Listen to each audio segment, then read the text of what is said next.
मुझे पता चला कि चंडीगढ़ के पास एक जगह एक पानी की टंकी के ऊपर एक महिला टीचर और 2 पुरुष टीचर कई दिनों से पानी की टंकी के ऊपर चढ़े हुए हैं। उन्होंने दशहरा, दिवाली, करवा चौथ सारे त्योहार पानी की टंकी के ऊपर मनाए हैं।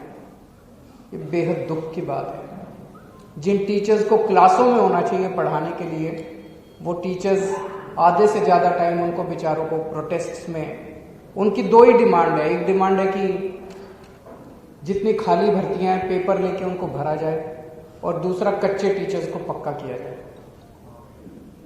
मेरी चन्नी साहब से रिक्वेस्ट है, उनसे अपील है कि आप इन टीचर्स की डिमांड्स को तुरंत पूरा कीजिए। या तो आप पूरा कीजिए, तो हमारी सरकार बनने के बाद हम पूरा करेंगे। और कुछ दिन के बाद अगर चन्नी साहब ने इनकी डिमांड्स पूरी नहीं की और ये तब भी धरने पे हुए, तो अगली विजिट में जब मैं आऊंगा, मैं उनके धरने पे उनसे मिलने के लिए जाऊंगा। तो पहली डिमांड थी कि शानदार शिक्षा व्यवस्था बनाएंगे। दूसरा, कच्चे टीचर्स को पक्का किया जाएगा, चाहे वो आउटसोर्स हो चाहे कॉन्ट्रैक्ट वाले हों। तीसरा, जो ट्रांसफर पॉलिसी है वो बहुत गड़बड़ है।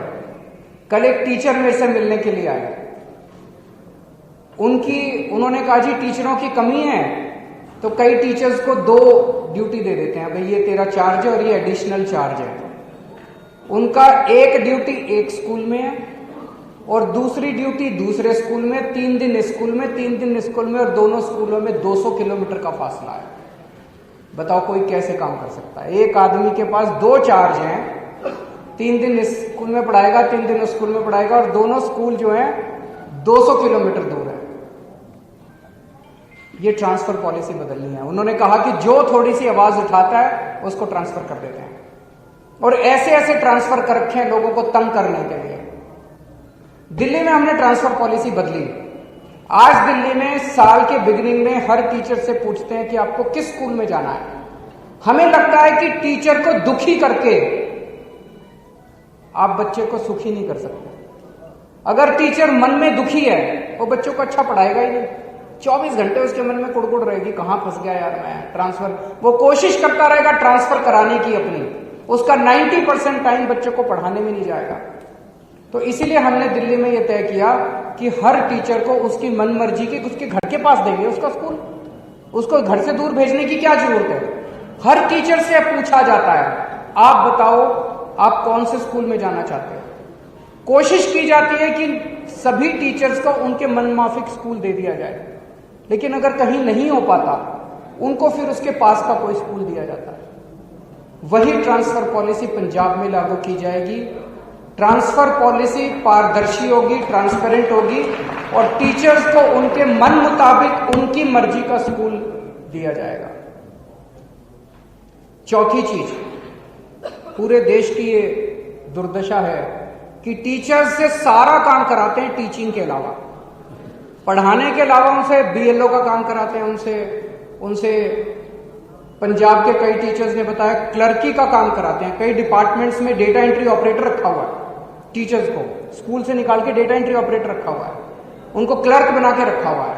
उनसे बीएलओ का काम कराते हैं, उनसे जनगणना का काम कराते हैं, सारे काम कराते हैं, टीचिंग का काम नहीं कराते। बस दिल्ली में हमने आदेश पारित करके सारे काम विड्रॉ कर लिए। हमने कहा कि टीचर केवल टीचिंग का काम करेगा और टीचिंग के अलावा अब कोई टीचर बीएलओ नहीं है, कोई टीचर जनगणना का काम नहीं करता, कोई टीचर दूसरा काम नहीं करता। हाँ, अभी कोरोना के टाइम में जब स्कूल बंद थे उस वक्त हमने कोरोना का रिलीफ वर्क टीचर से कराया था।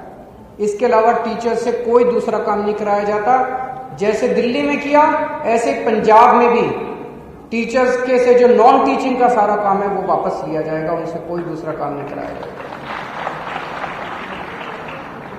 पंजाब के अंदर टीचर्स की ढेरों वैकेंसीज हैं। एक तरफ टीचर्स की वैकेंसीज हैं और दूसरी तरफ टीचर्स बेरोजगार घूम रहे हैं। तुरंत जैसे ही सरकार बनती है ये सारी वैकेंसीज एग्जाम लेके सारी वैकेंसीज तुरंत भरी जाएंगी, ताकि बच्चों को और पेरेंट्स को अपने टीचर्स मिल सकें और टीचर्स को रोजगार मिल सके। जैसा मैंने कहा कि दिल्ली के अंदर इतनी शानदार जो व्यवस्था हुई शिक्षा की, वो टीचर्स ने करी। उन टीचर्स को ट्रेनिंग देने के लिए और मोटिवेट करने के लिए आपको जान के ताज्जुब होगा, हमने टीचर्स को और प्रिंसिपल्स को विदेशों में भेजा ट्रेनिंग करने के लिए। हमारे टीचर्स फिनलैंड गए, कनाडा गए, न्यूजीलैंड गए, इंग्लैंड गए, अमेरिका गए। तो जैसे दिल्ली के टीचर्स को, और आईएम लखनऊ, आईएम अहमदाबाद और आईएम एक दो और आईएम्स के साथ टाई अप करके वहां उनको ट्रेनिंग के लिए भेजा। जैसे दिल्ली के टीचर्स को हमने विदेशों में और मैनेजमेंट इंस्टीट्यूट्स में भेजा, ऐसे पंजाब के टीचर्स को भी हम ट्रेनिंग करवाने के लिए विदेशों में भेजेंगे। छठा, अभी टीचर्स को टाइम पे प्रमोशन नहीं मिलता पंजाब में। अगर किसी को प्रमोशन लेनी है, कोई पॉलिसी नहीं है प्रमोशन की, तो हर आदमी को प्रमोशन लेने के लिए हाईकोर्ट जाना पड़ता है। ये बंद किया जाएगा, टाइम बाउंड प्रमोशन किया जाएगा, सबको टाइम पे प्रमोशन मिला करेंगे। और आखिरी 8वीं बात, सभी टीचर्स को और उनके परिवार के लोगों को कैशलेस मेडिकल व्यवस्था का उनके लिए इंतजाम किया जाएगा। दिल्ली के अंदर भी हमने किया है सभी टीचर्स के लिए, यहां भी किया जाएगा। मैं सभी टीचर्स को आज आह्वान करना चाहता हूं, आप लोगों ने अकाली दल को भी देखा, आप लोगों ने कांग्रेस को भी देखा, एक मौका आम आदमी पार्टी को भी देके देखो, कोई फर्क नहीं पड़ता। एक मौका आम आदमी पार्टी को देके देखो, जैसे दिल्ली में परिवर्तन किया ऐसे पंजाब में भी परिवर्तन करेंगे। मेरी सभी टीचर्स से गुजारिश है हाथ जोड़ के कि ये जो चुनाव आ रहे हैं, ये चुनाव पूरे पंजाब का भविष्य बदल सकते हैं। तो आप सब लोग भी अपने दोस्तों को, यार दोस्तों को, रिश्तेदारों को जरूर कहें कि वो बढ़ चढ़ के आम आदमी पार्टी को वोट दें, झाड़ू को वोट दें, ताकि हम नया पंजाब बना सकें। बहुत बहुत शुक्रिया। कोई सवाल?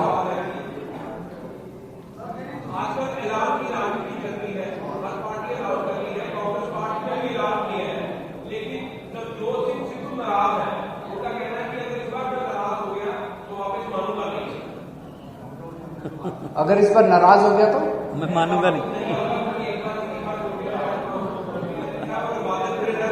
कल बोला था। एक्चुअली मैं ये देख रहा हूं, सिद्धू साहब ने जैसे कल बोला, स्टेज से बोला, मैं उनकी हिम्मत की दाद देता हूं। उन्होंने कहा, चन्नी साहब ने बोला कि मैंने रेत माफिया खत्म कर दिया। चन्नी साहब ने कहा कि मैंने रेत 5 रुपए फुट कर दिया। तुरंत सिद्धू साहब ने कहा कि गलत है, झूठ बोल रहे हैं, रेत अभी 5 रुपए नहीं हुआ, रेत 20 रुपए मिल रहा है, रेत माफिया अभी खत्म नहीं हुआ। मैं उनकी हिम्मत की दाद देता हूं। उन्होंने खुद ही कहा कि चन्नी साहब जितने वादे कर रहे हैं झूठ बोल रहे हैं, जितने ऐलान कर रहे हैं झूठ बोल रहे हैं। सिद्धू साहब जनता के मुद्दे उठा रहे हैं, लेकिन सारी कांग्रेस उनको दबाने में, पहले कैप्टन साहब उनको दबाते थे, अब चन्नी साहब उनको दबाने में लगे हुए, सारी कांग्रेस उनको दबाने में लगी हुई। पर बात तो ठीक बोल रहे हैं, क्योंकि चन्नी साहब ने कहा कि बिजली मुफ्त करेंगे। अभी तक तो पूरे, आपकी बिजली मुफ्त होगी? आपकी किसी की बिजली मुफ्त हुई? यहाँ पे इतने पत्रकार, किसी की बिजली मुफ्त हुई? किसी की बिजली मुफ्त नहीं हुई। देखो चन्नी साहब, कल मैं अभी आ रहा था, बड़े बड़े होर्डिंग लगे हुए थे, बिजली मुफ्त कर दी चन्नी, गल गल घर घर गल चल्ली चन्नी मसले हल करता है। तो मैंने तो जनता से पूछा जी बिजली मुफ्त हो गई? बोले जी नहीं हुई। चन्नी साहब ने कहा था मैं मोहल्ला क्लिनिक बनाऊंगा, एक मोहल्ला क्लिनिक नहीं बना पूरे पंजाब में। चन्नी साहब ने व्यापारियों को बोला मैं भ्रष्टाचार खत्म कर दूंगा, कोई भ्रष्टाचार खत्म नहीं हुआ। कल चन्नी साहब कह के आए हैं ऑटो वालों को कि मैं तुम्हारे चालान खत्म कर दूंगा, देखते हैं होते हैं कि नहीं होते।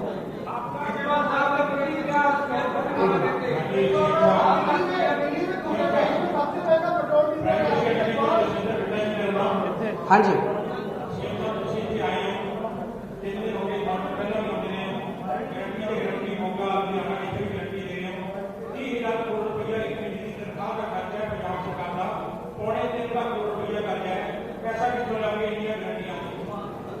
देखो जी,